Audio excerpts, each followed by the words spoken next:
evening, YouTube. You guys are now watching another segment of the Cali Effect. Today we are going to be going over the Burning Abyss deck profile. And before I even get into why I'm playing the Burning Abyss deck profile, I'm going to say this is brought to you guys by Ultimate Guard. If you guys want protection for your sleeves, or I'm sorry, protection for your cards in any way, shape, or form, whether it's via deck box or via binder, I strongly recommend you guys getting yourself some of that Ultimate Guard product.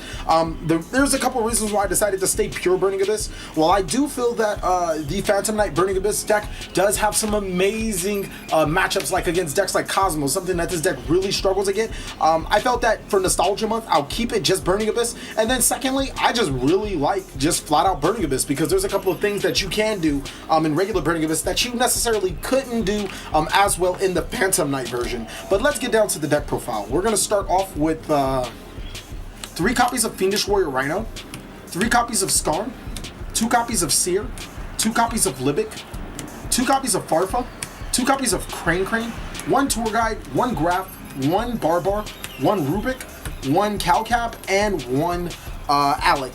Before I even go to spells, I think I can pretty much talk about this deck right here. There's a lot of Burning Abyss cards that were pretty questionable when making the deck, such as Calcab and Alec. They never really been genuinely great Burning Abyss monsters, but with Beatrice being a card, allowing us to send cards like Alec and Calcab on our opponent's turn is something really hard to ignore. That, and they both still have that clause to special summon themselves, and then I can always just normal summon the Burning Abyss monsters that I want to activate its effect. It's pretty good. There were a couple of other Burning Abyss monsters that I just had to drop. Like, I like Draghaga, especially how it works with Beatrice, being able to stack your deck, and I also like Kagana, but Kagana doesn't really have a place in this deck, nor does Draghaga so much over Calcab and Alec. I just felt that these were the best available Burning Abyss monsters, and as well as Fiendish Warrior Rhino being very playable in this deck, allowing me to tutor any of my monsters to the graveyard. Crane has some really good interactions with the Burning Abyss and allows me to further my plays when Beatrice is on face up on the board, because the Burning Abyss monster's effect is negated, and it kind of sucks when Beatrice is not a Burning Abyss monster. As for spells, 2 copies of Twin Quister. This card is like God in this deck. 2 copies of Mass Change 2, another card that is very successful inside of this deck. 1 copy of Foolish Burial, and 1 Raigeki. Another great thing is that you can stick to the Mass Change 2 and Burning Abyss, and I'm not saying you can't play it in Phantom Knights, I'm just saying you're a lot more squeeze, push for space. And with Mass Change 2 is very deadly against the opponent. It allows me to banish cards when they search, it allows me to banish cards when they try to send cards to the graveyard. It completely stumps out decks like Mermails, and if the opponents are playing Cosmo and I make, you know, Danklaw and destroy some of their monsters, then, you know, it's not that great for them. I'm not saying it's the best thing, but getting over big ships with Danklaw prevents them from going into other ships. For traps, we're going to run 2 copies of the Traveler of the Burning Abyss, 2 copies of Fire Lake, 2 copies of Time Space Trap Hole, 2 copies of Fiend Grieving, 2 copies of Solemn Strike, 1 XC Universe, 1 Solemn, 1 Breakthrough Skill, and 1 Skill Drain. Traps are very simple. I really decided to up the Fire Lake because it's gotten a little bit easier to activate Fire Lake, and destroying 3 cards while activating your Burning Abyss cards are pretty good. Same thing with Traveler. Traveler is really amazing when you're sending so many Burning Abyss cards, whether it's via Beatrice or just special summoning or just Dante's. Being able to special summon them all back on your opponent's end phase and then just make a lot of other crazy combos is really good. I opted to go with Time Space Trap Hole for, you know, one of the random trap cards, is because it's amazing against decks like, I don't know, Burning Abyss and Phantom Knights, while it also checks other decks, kind of like Pendulum based decks, any decks that go into X-Siege are just special summoned straight up from the hand. Time Space Trap Hole was a good check and counter to that. I also decided to keep in Fiend Grieving, even though I do have enough searchability through Beatrice sending cards to the graveyard, because of his disruptions to the opponent's graveyard. Now granted, I wish this actually worked against Cosmos when they were destroyed and sent to the graveyard or something like that, but Fiend Grieving does allow for some really good interaction and provides a use for sending cards to your graveyard in the early game. Solemn Strike is amazing. There's not really much else to say about that. I'm only running 2 copies because I think 3 copies is way too much, but 2 copies allows me for effect negation and pendulum summon negation, as well as extra deck stoppage. I kind of like Solemn Strike in that aspect. XC Universe is a very, very underrated card in this format. I feel that making Cyber Dragon Infinity is one of the critical parts to allowing this deck to play and being able to get over all of your other deck outs, you know, that happen to be not able to summon Infinity in themselves. Solemn Warning and Skill Drain are pretty self-explanatory, while Breakthrough Skill was reduced to 1 copy to make room for XC Universe. I mean, literally, it's up to you. You can drop the XC Universe and play the Breakthrough Skill if you wanted, but testing out XC Universe was awesome.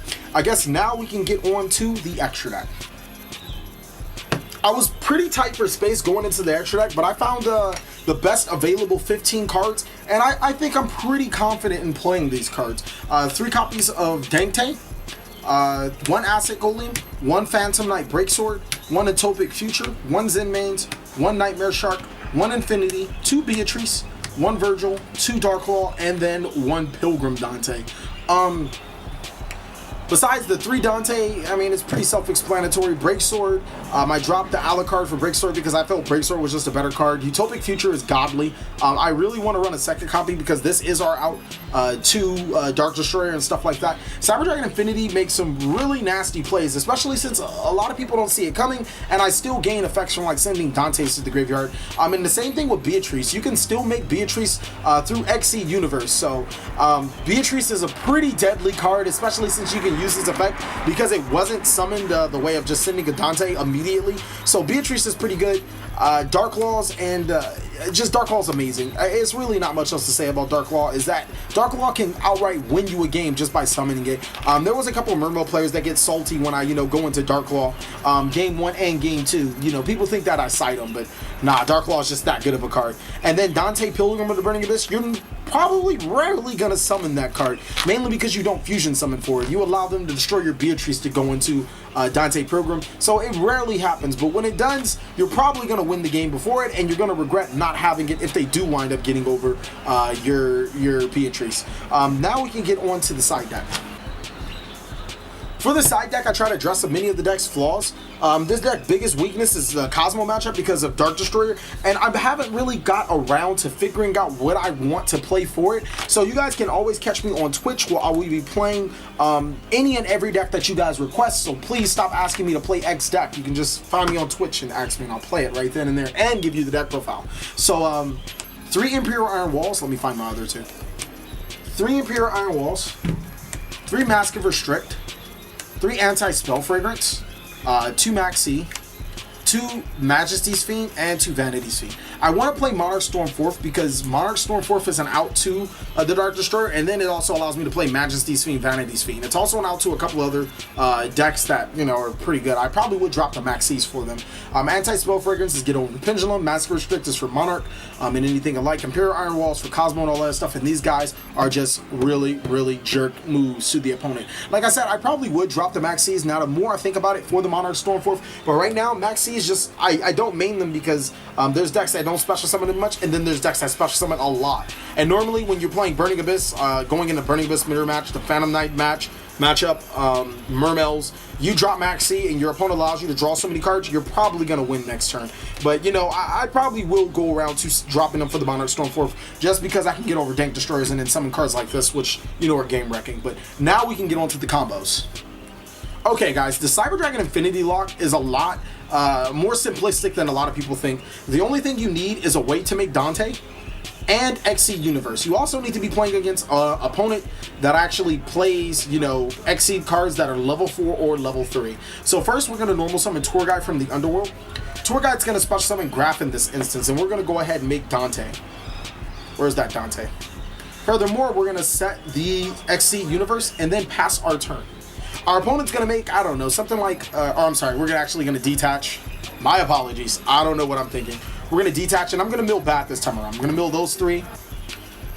Graph is going to special summon... We'll go Seer this time around, and then we're going to pass our turn. My apologies, guys. When our opponent makes a monster to try to get over any of our boards, preferably actually an XE monster to activate XE Universe, we're going to go ahead and flip it face up. We're going to send Dante and let's say they're Castell to special summon Cyber Dragon Infinity. Now, since we do have a monster that's not a Burning Abyss, Seer does go to the graveyard, which means we would special summon Dante back to our side of the field. Or we can just go Dante or Seer into Graph into Skarm, and then get a search, which will allow us to summon that, or to search, any of those critical fiend monsters that you might need. The big thing about Cyber Dragon Infinity is that it's such a monster. First of all, we got over an opponent's threat that they use resources for, and then secondly, we can still negate card effects. Thirdly, we can attach face-up attack position monsters our opponent controls, or even we control. We can even go, attach that Dante, and then start doing a whole bunch of crazy other stuff, if needed. So Cyber Dragon Infinity is a really good card in that aspect. Another combo requires double Dante. Dante, so, or it makes double Dante, so that's pretty good. What you would need for that is Tour Guide and any Burning Abyss monster. Now, keep in mind, this Burning Abyss monster is a monster that you're probably not going to use this effect. We're going to go ahead and say Calcap is in our hand. We're going to normal summon Tour Guide effect to special summon Graph, and then we're going to Exceed summon into our Dante. Dante's effect is going to activate, detaching the Graph, milling 3 cards. Again, we're going to mill something bad, because if we mill something good, it gets really complicated. With that, we'll special summon Seer. Then we'll go ahead and special summon the Calcap, do its effect, and then Exceed summon into our Sankit Dante. Now, here's where a lot of hypotheticals come up, because now we can just do so much. We're going to activate Dante's effect, we're going to send Seer to the graveyard to mill another possible 3. But this time, I'm going to say, for intensive purposes, that it's going to be bad. I'm going to mill 2 strikes and a Fiend Grieving. Seer's effect is going to activate special summoning Graph, and here we go with all of the plays in the world. So hypothetically, if I had Fire Lake of the Burning Abyss and Traveler of the Burning Abyss, our opponent is probably going to be in for a lot of damage. We're going to activate Fire Lake, send the 2 Dantes, destroy 3 cards on the field, activate the Dantes, add cards to our hand, or actually we're going to send a Dante and a Graph and then just do so many more crazy stuff. And then on our opponent's end phase, or whenever we feel like it, we're going to activate Traveler and get those cards back. That is amazing. More often than not, that's going to spell game for your opponent. Or we can just Exceed Universe if they actually have some type of out. When we'll send these 2 Dantes to the graveyard, and we can make 2 cards. We can either make Infinity, or we can make Beatrice, which, you know, is not really much to scuff at, as well as negating, or Calcap sends a face down card from our opponent's field to our hand. That's really good. The next thing we can do is, we can, let's say we have Infinity, or that, and we have the Mash Change 2. Mash, I don't even want to talk about this. It's just so nasty. We're going to Mash Change 2, discard a card, turn him into a Dark Claw. His effect's going to special summon Skarm. Skarm's going to destroy. Then we're going to Infinity, or we're going to Exceed Universe into an Infinity. So imagine activating and resolving double your Dantes. So you're going to get 2 Burning Abyss cards from your deck to your hand, as well as having a Dark Claw and an Infinity with 1 negation on your side of the field, just because you plussed that hard. Beatrice is a lot simpler than a lot of people think, and there's a couple of combos, but more often than not, you don't want to send cards you don't necessarily, or you need to the graveyard to summon Beatrice. So let's say I'm going to have an empty Dante on the side of the field, and there's not really much else we can do with Dante. When we decide to have a Burning Abyss monster in our hand, that preferably isn't Graph or Seer, we can discard it to the graveyard and then just overlay that Beatrice. I mean, it's not necessarily a combo, but Beatrice is a really, really good card. Furthermore, as you guys should know, Beatrice's effect when it's destroyed allows us to summon Dante Pilgrim, Virgil, or even back into a Dante to our side of the field. More often than not, you're going to probably special summon the Pilgrim of the Burning Abyss to your side of the field. Well, thank you guys so much for watching. Please like, comment, subscribe, but most of all, enjoy.